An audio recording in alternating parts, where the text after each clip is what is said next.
A very good evening and welcome to KTN Business. You're just in time for the day's business news. My name is Abi Agina. Kenya is looking to boost her efforts by fast-tracking the upgrading of the Jomo Kenyatta International Airport to attain world standards to allow for local airlines to make direct flights to the United States of America and other markets as well. Kenyan business leaders, while meeting a delegation from the U.S. Chamber of Commerce, discussed various trade opportunities that the two countries can be able to venture into, even as Kenya seeks to grow her exports in the international market. The need to bridge the huge continental trade imbalance with the global market is pushing African economies to review their alliances with key trade partners in light of shifting trade patterns.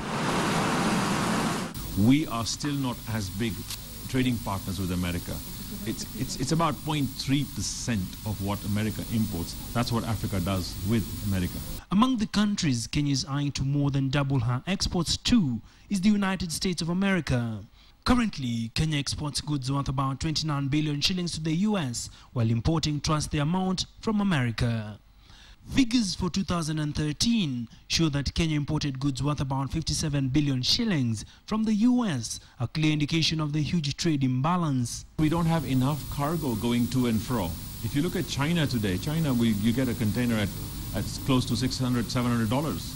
The push for Jomo Kenyatta International Airport to be upgraded to Category 1 status by the Federal Aviation Authority could open up massive economic benefits for Kenya's export market.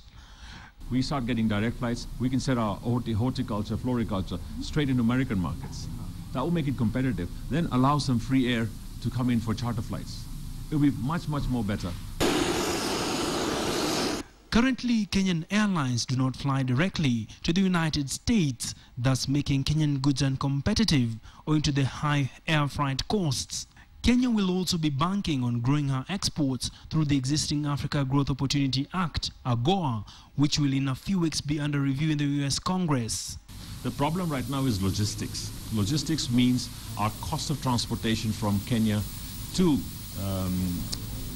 US would be very expensive in terms of containers. A 20-foot container or a 40-foot container would cost you around $3,000 to $4,000. The prevailing inefficiencies at the port of Mombasa continue to make Kenyan goods uncompetitive compared to other countries in the continent. For now, Kenyan exporters will continue to pay slightly more to have their goods shipped despite the growing global demand for goods from emerging markets.